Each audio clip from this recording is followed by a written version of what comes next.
Assalamu alaikum viewers and welcome back to my channel Study Law with Bushra.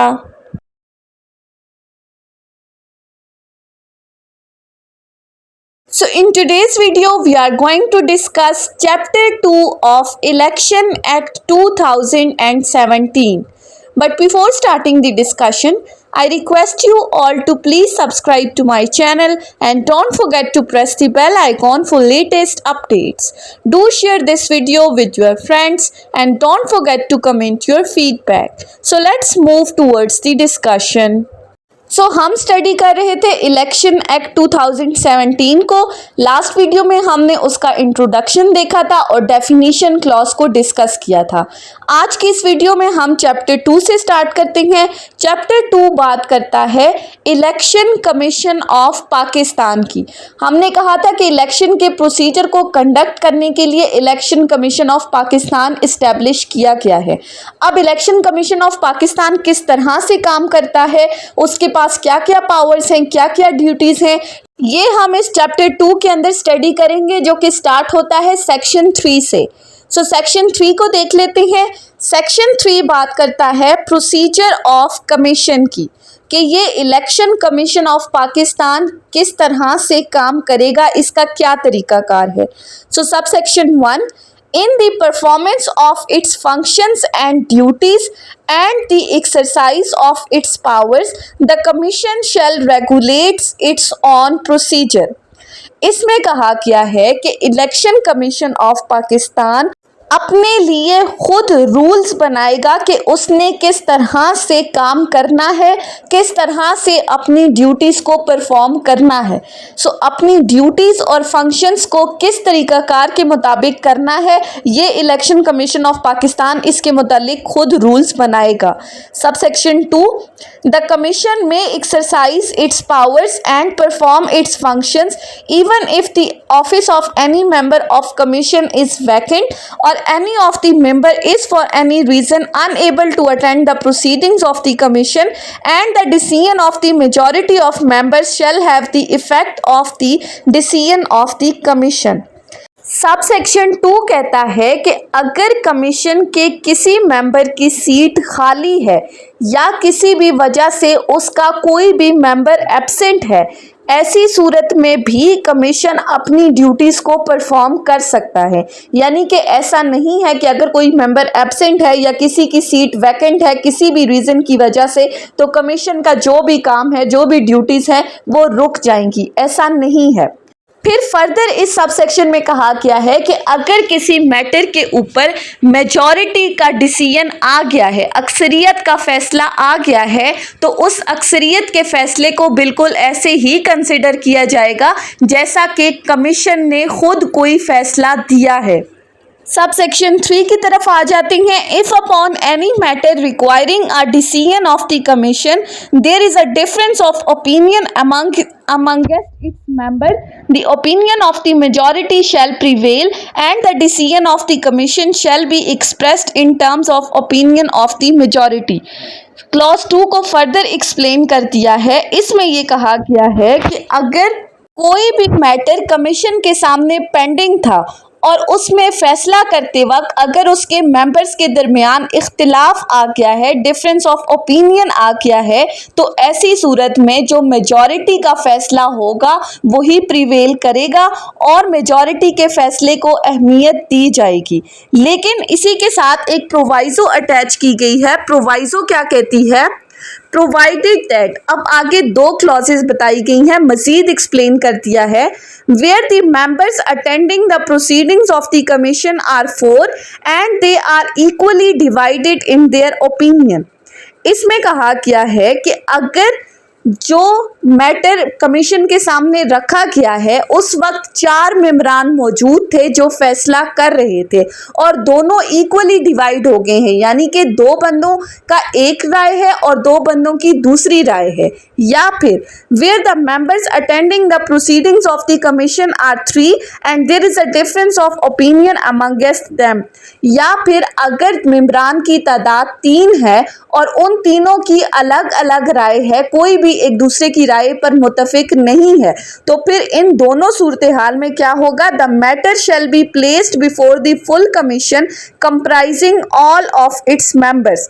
तो फिर ये मामला full commission के सामने रखा जाएगा, यानी कि जब इलेक्शन कमीशन के तमाम मेंबरान मौजूद होंगे तो फिर वो तमाम मेंबरान मिलकर इस मैटर को डिसाइड करेंगे। जहां पर दो दो की राय आ जाती है, जहां पर तीन मेंबरान हैं और तीनों का अलग अलग फैसला है, तो फिर फुल कमीशन जो है वो इस मैटर को डिसाइड करेगा। सब सेक्शन 4 क्या कहता है, in this section the term member of the commission includes the commissioner. इसमें कहा गया है कि जहां पर भी हम मेंबर्स ऑफ कमीशन पढ़ रहे हैं तो वहां पर हमारा जो कमिश्नर जो कि हेड ऑफ इलेक्शन कमीशन है वो भी इसमें शामिल है, यानी कि मेंबर्स ऑफ द कमीशन में कमिश्नर भी इंक्लूडेड है। उसके बाद आ जाते हैं सेक्शन 4 के ऊपर। सेक्शन 4 बात करता है पावर्स टू इश्यूज डायरेक्शंस। अब इस सेक्शन के अंदर इलेक्शन कमीशन को ये इख्तियारात दिए गए हैं कि वो अहकामात जारी कर सकते हैं। अब किस तरह के अहकामात जारी कर सकते हैं, subsection 1, the commission shall have the powers to issue directions or orders as may be necessary for the performance of its functions and duties including an order for doing complete justice in any matter pending before it and an order for the purpose of securing the attendance of any person or the discovery or production of any document. अब इस sub section में कहा गया है कि commission के पास ये इख्तियारात हैं कि वो अहकामात जारी कर सकती है। किस किस मकसद के लिए अहकामात जारी करती है, सबसे पहली तो अपने फंक्शंस और ड्यूटीज़ को परफॉर्म करने के लिए अहकामात जारी करेगी कि किस किस बंदे ने क्या क्या काम करना है, किस किस मैटर को किस तरह से लेके चलना है। दूसरी चीज़, अगर उस कमीशन के सामने कोई मामला रख दिया गया है, कोई भी केस है, कोई भी एप्लीकेशन उसके पास आई है, तो कमीशन के लिए ज़रूरी है कि वो ऐसे अहकामात जारी करे ताकि उस बंदे को इंसाफ फराहम किया जा सके, यानी कि जस्टिस को प्रिवेल किया जा सके। थर्डली, या जहां पर किसी बंदे को बुलाना ज़रूरी है या फिर कोई भी डॉक्यूमेंट उससे प्रोड्यूस करवाना ज़रूरी है, कोई भी रिकॉर्ड तलब करवाना है, तो इलेक्शन कमीशन ऑफ पाकिस्तान वो रिकॉर्ड मंगवाने के लिए भी डायरेक्शंस इशू कर सकती है। Subsection 2, any such direction or order shall be enforceable throughout the Pakistan and shall be executed as if it had been issued by the high Court. दूसरी चीज़ कही गई है कि इलेक्शन कमीशन जो भी अहकामात जारी करेगी वो पूरे पाकिस्तान में इन्फोर्सेबल होंगे, तमाम लोग उसको फॉलो करेंगे और इसको इसी तरह से फॉलो किया जाएगा जैसा कि हाई कोर्ट ने कोई ऑर्डर इशू किया है। यानी कि जिस तरह हाई कोर्ट के ऑर्डर्स की एग्जीक्यूशन की जाती है, उस पर अमल दरामद किया जाता है, इस तरह इलेक्शन कमीशन के अहकामात को भी हाई कोर्ट के फैसले की तरह ही कंसिडर किया जाएगा और उस पर अमल दरामद करवाया जाएगा। Subsection 3, anything required to be done for carrying out the purposes of this act for which no provision or no sufficient provision exist shall be done by such authority and in such manner as the commission may direct. अब हमने पढ़ा था कि election commission of Pakistan अपने functions को perform करने के लिए खुद अपना तरीकाकार बनाएगी। अब इसमें सब सेक्शन 3 में कहा गया है कि जहां पर कोई ऐसी सिचुएशन आ जाती है जहां पर इस इलेक्शन एक्ट के अंदर कोई प्रोविजन मौजूद नहीं है, कोई ऐसा नया मैटर आ जाता है जिस पर कानून के अंदर मुकम्मल तौर पर वजाहत नहीं दी गई, तो फिर ऐसी सूरत में उस मैटर को सॉल्व आउट करने के लिए according to the circumstances of the case, according to the situation of the case, commission जो है वो खुद कोई नया तरीकाकार अडॉप्ट करते हुए उस मैटर को सॉल्व आउट करेगा। सो सेक्शन 4 ने हमें क्या बता दिया कि इलेक्शन कमीशन के पास ये इख्तियारात हैं कि वो अहकामात जारी कर सकती है। अब किन किन मैटर्स में वो हम स्टडी कर चुके हैं। फिर आ जाते हैं नेक्स्ट सेक्शन के ऊपर जो कि है सेक्शन 5। सेक्शन 5 बात करता है असिस्टेंस टू द कमीशन कि अगर किसी मामले में इलेक्शन कमीशन को किसी की मदद की ज़रूरत है तो वो अथॉरिटीज़ इसकी मदद करेंगी। अब कैसे? सब सेक्शन 1 कहता है the commissioner or the commission may require any person or authority to perform such functions or render such assistance for the purposes of this act as he or it में direct. इस sub section में कहा गया है कि commissioner जो कि head of election commission है या कमीशन का कोई भी मेंबर अगर उसको किसी मामले में किसी अथॉरिटी की मदद की ज़रूरत है तो उस अथॉरिटी के लिए ज़रूरी है कि वो इसको हेल्प आउट करेगा, वो उस इदारे को डायरेक्शंस इशू कर सकता है, उसको अहकामात जारी कर सकता है कि फ़लाँ जगह पर मुझे असिस्टेंस की ज़रूरत है, तो वो अथॉरिटी फिर इसको हेल्प आउट करेगी। Subsection 2 it shall be the duty of all the executive authorities in the federation and in provinces to render such assistance to the commissioner and the commission in the discharge of his function as may be required by the commissioner or commission. Shall का word use हुआ है, mandatory provision है, bound कर दिया है तमाम authorities को। किन अथॉरिटीज़ को बाउंड किया है? जितनी भी हमारी वफाकी और सूबाई हुकूमतें हैं, फेडरल या प्रोविंशियल गवर्नमेंट है, उसके जितने भी इदारे हैं उनको बाउंड किया गया है कि जहां कहीं पर कमिश्नर को या इलेक्शन कमीशन को अपने किसी फंक्शन को परफॉर्म करने में इन अथॉरिटीज़ की मदद की ज़रूरत पड़ती है और ये उन अथॉरिटीज़ को रिक्वेस्ट करती हैं असिस्टेंस के लिए, तो ये अथॉरिटीज़ बाउंड हैं कि वो इनकी मदद करेंगी।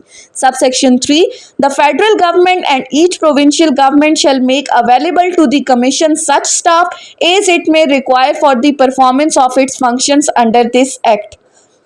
सबसेक्शन 3 कहता है कि वफाकी और सूबाई हुकूमतों के लिए कंपलसरी है कि वो इलेक्शन कमीशन को जितना भी स्टाफ रिक्वायर्ड है वो तमाम स्टाफ जो है वो प्रोवाइड करेंगी ताकि वो स्टाफ इनको किसी भी मैटर में हेल्प आउट कर सके।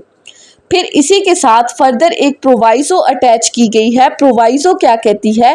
Provided that where the commission decides to utilise the service of the serving judicial officer it may do so in consultation with the chief justice of the high court concern.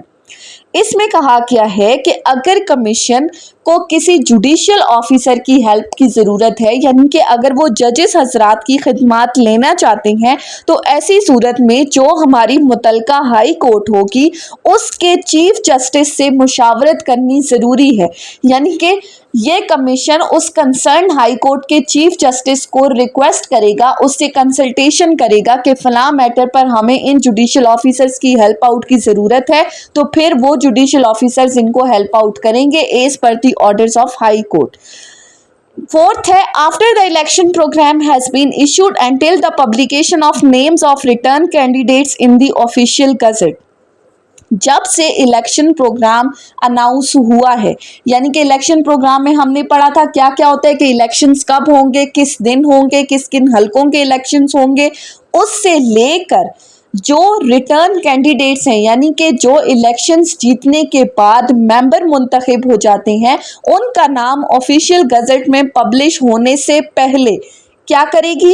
Any government or authority shall not post or transfer any official appointed or deputed in connection with an election without the prior approval in writing of the commission including the posting or transfer the decision in respect whereof has not been implemented and the commission में itself issue necessary directions to any such government or the authority for the posting or transfer of any official।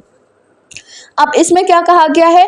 Election के schedule के बाद और result की announcement से पहले, उसकी publication से पहले किसी भी ऑफिसर को इलेक्शन से मुतल्लिक पोस्ट या ट्रांसफ़र नहीं किया जा सकता until and unless election commission in written form उसको अलाउ ना करे। सो जब तक इलेक्शन कमीशन किसी ऑफिसर की अपॉइंटमेंट ट्रांसफ़र या पोस्टिंग के लिए रिटन फॉर्म में परमिशन नहीं देगी तब तक किसी भी इलेक्शन ऑफिसर को एक जगह से दूसरी जगह पर पोस्ट नहीं किया जा सकता। सो सेक्शन 5 ने क्या कर दी? असिस्टेंस की बात कर दी कि मदद अगर कमीशन को चाहिए तो कौन कौन कैसे फराहम करेगा। उसके बाद आ जाते हैं सेक्शन 6 के ऊपर। सेक्शन 6 बात करता है डेलीगेशन ऑफ पावर्स की, इख्तियारात की तफवीज़ की बात की गई है। डेलीगेट किस तरह से करेगी? Subsection 1, The Commission may authorize the Commissioner or any of its members or any of the officers of the Commission to exercise and perform any of its powers and functions under this Act. अब इसमें कहा गया है कि commission अपने इख्तियारात को commissioner या मेंबरान या किसी भी ऑफिसर को डेलीगेट कर सकता है। इख्तियारात किसके पास हैं? कमीशन को ऑथराइज किया गया है, इलेक्शन कमीशन को, कि वो कमिश्नर को या उसके किसी भी मेंबर को पावर्स डेलीगेट कर सकता है इन performance of its functions and duties. Subsection 2, The Commissioner shall exercise the powers relating to the appointment of the officers and staff to be employed in connection with the functions of Commission and determine their terms and conditions of employment in accordance with the rules. Subsection 2 कहता है कि commissioner को ये powers दी गई हैं, जो head of election commission है, कि उसने इस इलेक्शन कमीशन के अंदर जितने भी ऑफिसर्स को अपॉइंट करना है उनको उनके फंक्शंस के बारे में बताना है, किस तरह से उन्होंने ड्यूटीज़ परफॉर्म करनी है, कितने टाइम पीरियड के लिए उनको अपॉइंट किया जाएगा और साथ ही साथ किन किन कंडीशंस के ऊपर इनको अपॉइंट किया जा रहा है। ये तमाम जिम्मेदारी दी गई है हमारे कमिश्नर को कि उसने देखना है कि किन किन लोगों को अपॉइंट करना है, कितने टाइम पीरियड के लिए करना है। Subsection 3, The Commissioner shall constitute the benches comprising 2 or more members of the Commission to hear and decide the complaints, applications, petitions or appeal filed before it under this Act. Subsection 3 कहता है कि commissioner जो है वो commission के मेंबरान पर मुश्तमिल एक बेंच जो है वो बना सकता है, यानी कि 2 या 2 से ज़्यादा कमीशन के मेंबरान पर मुश्तमिल एक बेंच जो है वो इस्टेब्लिश कर सकता है। किस पर्पस के लिए? ताकि इलेक्शन कमीशन ऑफ पाकिस्तान के सामने जितनी भी शिकायत वगैरह आती हैं, जितनी भी अपील्स वगैरह फ़ाइल की जाती हैं, जितनी भी दरख्वास्तें जो है वो आती हैं, ये बेंच जो है वो उन शिकायत को सुने और लोगों के हक़ में फ़ैसले सुनाए। Subsection 4, the decision of the bench constituted under subsection 3 shall be deemed to be the decision of the commission, except where due to the difference of opinion amongst the members of the bench, the matter is required to be placed before the full commission for decision under section 3. अब ये जो bench तशखीस हुआ है, इस bench का फ़ैसला बिल्कुल commission के फ़ैसले की तरह कंसिडर किया जाएगा, एक्सेप्ट सिवाय उन केसेस में जहाँ पर इन मेंबरान के दरमियान अगर डिफरेंस ऑफ ओपिनियन आ जाता है, अगर किसी मैटर पर इख्तिलाफ आ जाता है इन मेंबरान के दरमियान, तो फिर इस मामले को फुल कमीशन के सामने जो है वो रखा जाएगा, बिल्कुल उसी तरह जो हम सेक्शन 3 में पढ़ चुके हैं कि अगर मेंबर्स के दरमियान किसी तरह से डिफरेंस ऑफ ओपिनियन आ जाता है तो फिर जितने भी कमीशन के मेंबरान हैं वो तमाम बैठेंगे और वो फिर इस मैटर को सॉल्व आउट करेंगे। So section 6 delegation of powers के बारे में बता रहा था। उसके बाद आ जाते हैं सेक्शन 7 के ऊपर। सेक्शन 7 बात करता है पावर टू रिक्विजिशन प्रॉपर्टी। अब इस सेक्शन में क्या बताया गया है कि इलेक्शन के दौरान जो गाड़ियां वगैरह तलब की जाती हैं उसका इख्तियारात किसके पास हैं। सो subsection 1, A provincial government, deputy commissioner, political agent or head of the district administration by whatever name called shall upon the request made in this behalf by the commission requisition a vehicle, vessel or other means of transportation as is needed or is likely to be needed for purpose of transporting to and from any polling station ballot boxes or other election material or any officer or other person engaged for the performance of duty in connection with an election। Subsection 1 कहता है कि election commission की request के ऊपर हमारी सूबाई government, जो हमारी प्रोविंशियल गवर्नमेंट है, या डिप्टी कमिश्नर, इन दोनों के पास ये इख्तियारात है कि वो किसी भी व्हीकल को, यानी कि किसी भी गाड़ी को या कोई भी और ट्रांसपोर्ट वगैरह वो ले सकता है। किस पर्पस के लिए ले सकता है? ताकि पोलिंग स्टेशन तक जो बैलेट बॉक्सेस हैं, यानी कि जिनके अंदर आप अपना बाकायदा वोट कास्ट करते हो, तो उन पोलिंग स्टेशन तक इन बैलेट बॉक्सेस को, या फिर जो हमारा इलेक्शन का स्टाफ है जो वहां पर पूरी पोलिंग जो है वो कंडक्ट करेगा, या फिर इलेक्शन में यूज होने वाला बाकी जो मटेरियल है वो उन पोलिंग स्टेशंस तक पहुंचाया जा सके। सो इलेक्शन कमीशन की रिक्वेस्ट के ऊपर ये प्रोविंशियल गवर्नमेंट या डिप्टी कमिश्नर कोई भी गाड़ी जो है वो किराए पर ले सकते हैं, ताकि इस स्टाफ को या इन बैलेट बॉक्सेस को उन पोलिंग स्टेशंस तक इजीली पहुंचाया जा सके।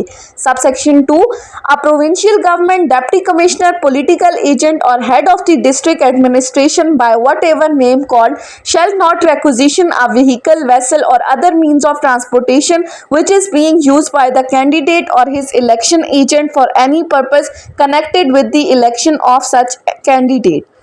अब ऊपर हमने कहा कि वो कोई भी गाड़ी ले सकता है, लेकिन सब सेक्शन 2 ने एक कंडीशन लगा दी, उसने एक शर्त रख दी कि सूबाई हुकूमत या डिप्टी कमिश्नर ऐसी कोई भी गाड़ी जो है वो किराए पर नहीं लेंगे इस इलेक्शन के प्रोसेस को कंडक्ट करवाने के लिए जो किसी भी कैंडिडेट या उसके एजेंट के ज़रिए इस्तेमाल हो। यानी कि अगर कोई ऐसी गाड़ी है जो कि कोई कैंडिडेट यूज़ कर रहा है या उसका एजेंट यूज़ कर रहा है इन इलेक्शंस के दौरान, तो आप उस गाड़ी को किराए पर नहीं ले सकते अपना काम करवाने के लिए। Subsection 3, any person authorized in this behalf by provincial government may take the possession of vehicle, vessel or other means of transportation requisition under subsection 1 and may for that purpose use force including police force as may reasonably be necessary।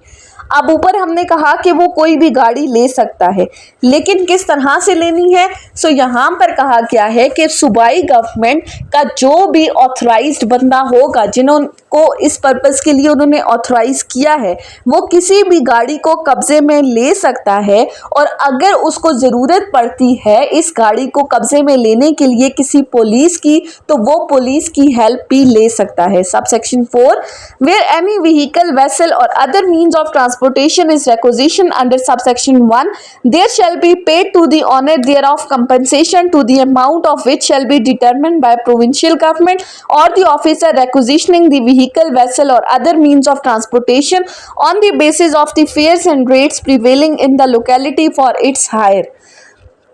अब इस sub section में कहा गया है कि जो ऊपर हमने बात की कि वो कोई भी गाड़ी जो है वो किराए पर ले सकते हैं।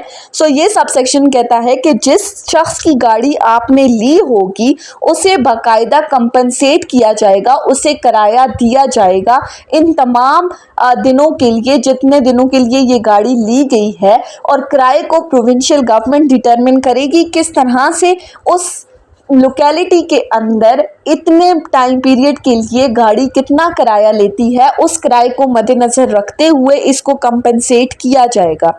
Subsection 5, where the owner of the vehicle or other means of transportation being aggrieved by the amount of compensation so determined, he shall make an application to the provincial government within a period of 30 days from the date and the amount has been determined for the matter referred to the arbitrator agreed upon by the parties।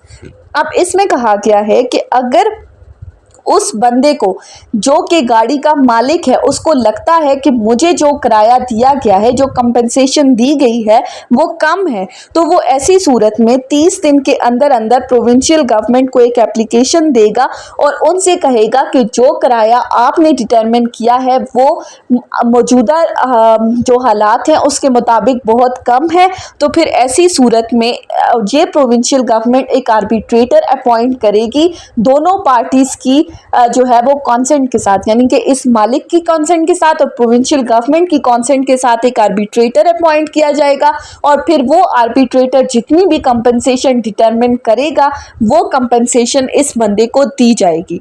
So section 7 ने क्या कहा कि अगर कहीं पर कोई गाड़ी वगैरह चाहिए इस इलेक्शन के प्रोसेस को कंडक्ट करने के लिए तो वो किस तरह से होगी। सो ये थी हमारी आज की डिस्कशन सेक्शन 3 से सेक्शन 7 तक। नेक्स्ट वीडियो में हम इंशाल्लाह सेक्शन सेक्शन 8 से डिस्कस करेंगे। So that's all about today's lecture. I hope कि आपको ये लेक्चर समझ में आया होगा अगर आपने इस वीडियो को अटेंटिवली सुना है तो। अगर आपको ये वीडियो अच्छी लगी है तो इस वीडियो को लाइक करें, कमेंट करें और चैनल को ज़रूर सब्सक्राइब करें। Thank you so much for watching this video. Till then, अल्लाह हाफिज़।